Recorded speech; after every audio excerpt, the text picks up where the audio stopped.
Bueno, después lo podemos ver, pero sí, parece ser correcto eso. Sí, dice Macron Hill, también, claro, sí, está bien, debe ser eso. Lo pasaron por un grupo, no sé, por eso. Bueno, ahí están viendo la presentación, ¿no? Sí, sí. Bueno, nada, acá empezamos por donde empezábamos.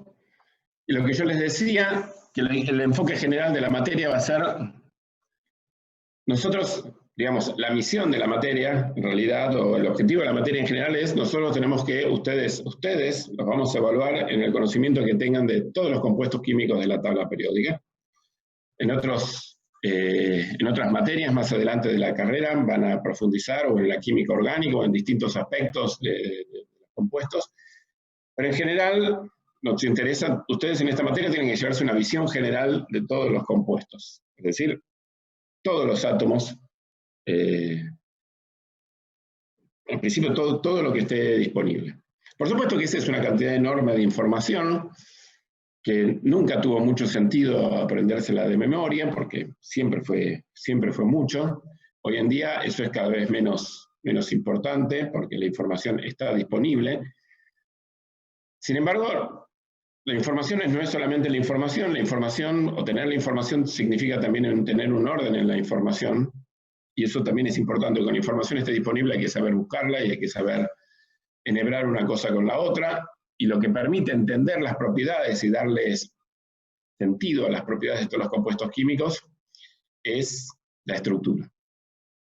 En general vamos a hablar de estructura de todos estos compuestos y vamos a decir que vamos a ver que la estructura electrónica de todos estos compuestos es la que nos permite entender las propiedades. Entonces, vamos a estar hablando todo el tiempo de estructura con el objetivo de ver o de mostrar cómo esas propiedades después, cómo la estructura impacta sobre las propiedades. Todas las propiedades principalmente, y vamos a elegir casos, no vamos a hablar absolutamente de todos, porque materialmente no hay manera de hacerlo, pero los compuestos de los que vamos a estar hablando van a ser los compuestos que son o característicos, o que son más abundantes, o los que son más usados, o los que tienen un rol importante, ya sea en medios biológicos o en sistemas ambientales. Moléculas con las que ustedes muy probablemente en algún momento se van a tener que enfrentar. Y para entender toda esa información, esencialmente, entender la estructura significa entender el enlace entre los átomos. Y eso es otra cosa que es característica de esta materia. Nos vamos a agarrar con todos los átomos. Y agarrarse con todos los átomos es agarrarse con la tabla periódica. La tabla periódica es la colección de todos los átomos, pero es la colección de todos los átomos puestos de una manera particular. De una manera que es útil. Hay muchas maneras de ordenarla, pero la tabla periódica es una forma que es particularmente útil, que a lo largo del tiempo ha demostrado que es útil. Todos conocen que la tabla periódica fue propuesto originalmente por Mendeleev, ¿sí? Todo el mundo tiene noticia de eso, me imagino. Ahí a la derecha tienen el formato original del trabajo original de la tabla periódica, que como verán tiene una forma bastante distinta a la que utilizamos hoy. Y originalmente, cuando se propuso, o sea, ahora la tabla periódica parece como una cosa, vamos a ver, que está muy establecida, pero la propuesta original parecía una cosa rara, por lo menos rara para algunas, desde algún punto de vista, porque ordena los átomos según, en aquel momento, según su masa atómica, son los numeritos que están escritos ahí al lado del símbolo de los elementos, por supuesto, fíjense que no están todos los elementos. Y mostraba que ordenando los átomos según la masa atómica, aparecían periodicidad en las propiedades. Es decir, los elementos que quedaban cerca, en un lugar, por ejemplo, en una fila de la tabla periódica, por ejemplo, cuando uno comparaba el flúor con el cloro con el yodo, tenían ciertas propiedades químicas que eran comunes. Y uno siempre normalmente, cuando cuenta estas cosas, estamos contando las cosas que tuvieron mucho éxito, pero esta idea en un principio, particularmente para los que nos prestaban atención a las propiedades químicas, digo en particular para los físicos, esta idea parecía alocada completamente. Recuerdo que había una anécdota que alguien decía, bueno, si ordenamos los elementos por la masa atómica, ¿por qué no los ordenamos por orden alfabético también? ¿En qué sentido? ¿En qué parecía que ordenar por masa atómica no tenía ningún fundamento. Y parecía que si había un ordenamiento era pura casualidad. Sin embargo, ese ordenamiento, acá hay otras versiones de la tabla para que vean cómo fue evolucionando. En esta versión ya aparecen las columnas como las conocemos. Esta tabla ya tiene un poquito más del aspecto que conocemos. Fíjense que en la tabla anterior no están los gases nobles porque no se habían descubierto todavía. Fíjense que los halógenos están acá, que no es el lugar donde los ponemos actualmente. Acá ya aparecieron los gases nobles, pero no en el lugar donde los ocupamos, donde los ponemos nosotros habitualmente. Fíjense que la tabla está centrada alrededor del concepto de valencia, que no es una cosa en la que nos centremos hoy en día. Y acá ya para 1928 ya la tabla comienza a tener un poquito más, un aspecto más parecido, ya los gases nobles están en el lugar que ocupan actualmente. Y esta es la versión actual de la tabla periódica, donde el ordenamiento de la tabla periódica dice algo acerca de la estructura de los átomos. Y por eso la tabla periódica es útil. Porque los átomos tienen orbitales atómicos y nos enfocamos en los orbitales atómicos que tienen más energía. Y acá acabamos de decir un montón, porque los orbitales atómicos que contienen electrones, aquellos que son de más energía, estamos diciendo, en lo que estamos diciendo implícitamente, que las propiedades de los átomos y de las moléculas dependen de los electrones. Nos estamos enfocando en los electrones, y nos estamos enfocando en aquellos electrones que tienen más energía. Es decir, que lo que definen las propiedades químicas, que es de lo que vamos a estar hablando todo el tiempo, es de las propiedades de los electrones que tienen más energía. Y entonces nos enfocamos en eso, y entonces aparecen los bloques de la tabla periódica, porque en esos bloques son los lugares donde se están llenando los orbitales atómicos. O sea, están llenándose. ¿Qué quiero decir con eso? Que los electrones de más energía corresponden a electrones que están en orbitales de esa característica. Por ejemplo, en el bloque S, los electrones de más energía corresponden a electrones que están en orbitales S. En el bloque P, misma cosa, y tenemos el bloque D y el bloque F. Entonces, lo importante de la tabla es eso, que nos dice rápidamente información acerca de cuál es la configuración electrónica de los átomos.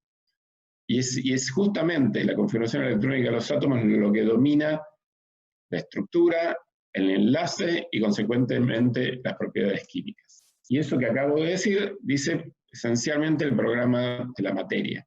Nosotros de lo que vamos a hablar es de cómo es el enlace, y el enlace significa hablar de los orbitales atómicos y cómo forman enlaces, y después vamos a mirar esos enlaces y vamos a decir que según esos enlaces van a aparecer unas propiedades químicas que nos van a poder permitir entender las distintas propiedades de las sustancias que se forman. Para empezar vamos a entender qué sustancias se forman, qué sustancias son estables, qué sustancias son reactivas y consecuentemente qué sustancias, cuáles son sus propiedades. ¿Estamos? ¿Alguna consulta hasta aquí? No. ¿Están ahí, no? ¿No la perdí?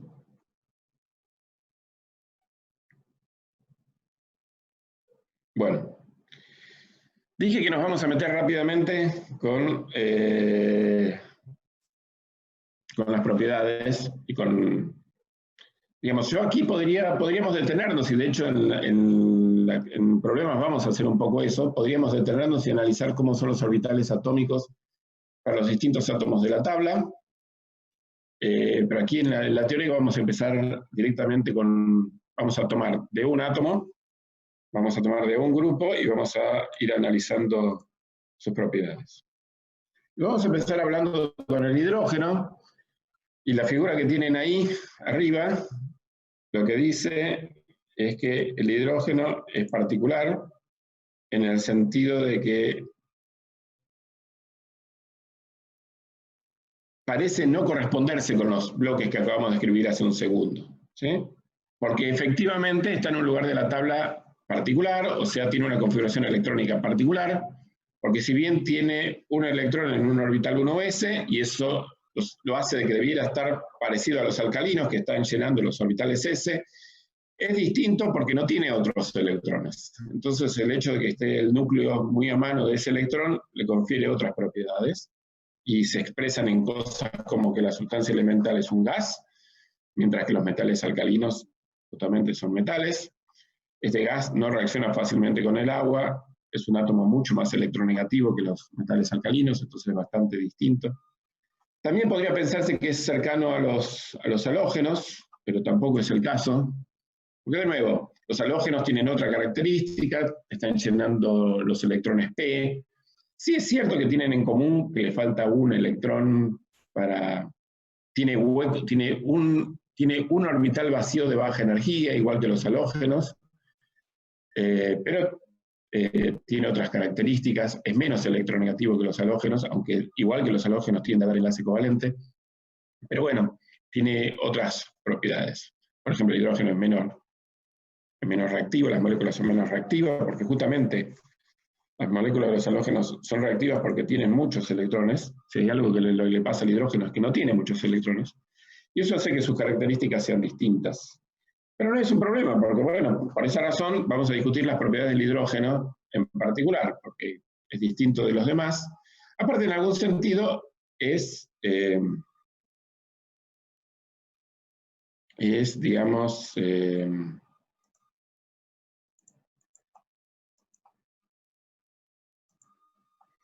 es más fácil porque tiene un solo electrón y entonces para algunas clases de cosas es más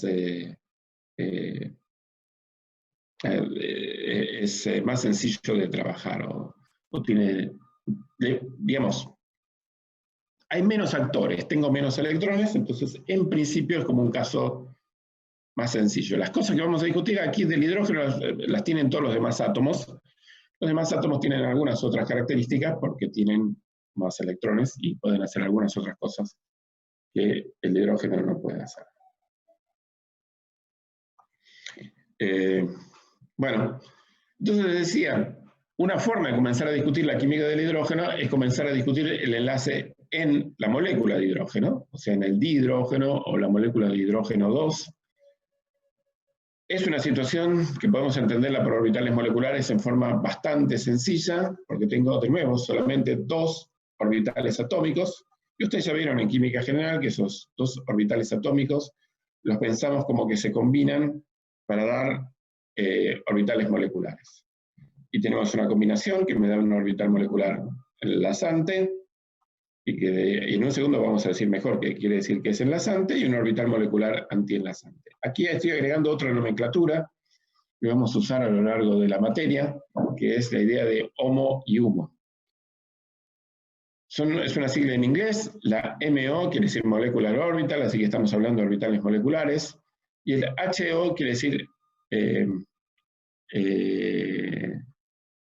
High Occupied. Eso significa que es un orbital molecular ocupado de alta energía. Y el HUMO significa orbital molecular no ocupado, la U es de unoccupied, y la L es de low, es decir, de baja energía. Y esta idea en general se llama como orbitales de frontera. Y es en general lo que nos interesa. Nos interesa que los orbitales que están ahí en el límite, los orbitales que están llenos, que tienen un electrón, pero que tienen alta energía y entonces pueden interactuar, los orbitales que están vacíos, pero tienen baja energía, entonces eventualmente pueden recibir un electrón o pueden interactuar con los orbitales que están llenos, los que están cerca. ¿Y por qué eso? Porque recordemos que uno de los criterios que importan a la hora de formar orbitales moleculares es justamente que la energía de los orbitales que participan sea semejante. Así que ese es el reino en el que vamos a estar discutiendo todo el tiempo. Esta transparencia tiene un montón de información importante. Aquí tenemos el orden de enlace, que ya lo vieron definido en química general. Otra cosa importante, esta es la distancia entre los átomos, y ven que la curva de la molécula tiene distintas energías dependiendo de cuál sea la distancia. Si está infinitamente lejos, ahí definimos nuestro cero de energía, y cuando se acercan hay alguna distancia donde la molécula alcanza un mínimo de energía y decimos que esa es la distancia interatómica, en este caso es la distancia entre los dos átomos de hidrógeno. Y este punto de energía tiene una energía menor con respecto al cero, y esa energía la llamamos energía de enlace. En este caso en particular, energía de enlace es un concepto más amplio, porque lo vamos a usar para todos los pares de átomos, porque eso es un poquito la idea de la química, estar pensando todos los, incluso estructuras complicadas como la suma de pares de átomos. Pero en este caso está bien definida y podemos decir que se llama energía de disociación también. Y lo que me importa es indicar el valor, que esta energía de unión es de 436 kJ por mol. Es decir, que se necesita esa cantidad de energía para disociar la molécula de hidrógeno. Eso es bastante energía, porque es bastante por encima de la cantidad de energía que está disponible térmicamente, lo que significa que esas dos moléculas están unidas y no se van a separar solo por la energía térmica. Se van a separar cuando haya alguna otra fuente de energía o cuando el sistema pueda alcanzar otra energía u otro estado. Y aquí está también indicado cuál es la distancia para la transición entre el orbital, el HOMO y el LUMO, ¿sí? Que es una energía bastante mayor que esta, ¿sí? Y que aquí de nuevo aquí en esta transparencia estamos usando al mismo tiempo distintas formas de medir la energía, que son todas interesantes desde el punto de vista de, si estoy calculando energías en lo macroscópico, la medida que usamos es kilojoule por mol. Si estamos midiendo propiedades atómicas, se utiliza el electronvolt, y el electronvolt se traduce también en términos de espectroscopía, y eso es importante porque es la conversión a la luz, o cuál es la cantidad de luz, de energía que tiene la luz, y entonces aquí la tenemos en términos acá tenemos este valor, que es 11,4 electronvolts para esta transición, y ven que cae muy en el V esta transición. Entonces, eso dice, esta molécula no absorbe en el visible, efectivamente el hidrógeno 2 es transparente, y en general las condiciones donde vivimos, normalmente no hay luz esta longitud de onda, así que en general esta transición, por lo menos en nuestras condiciones, no está activa.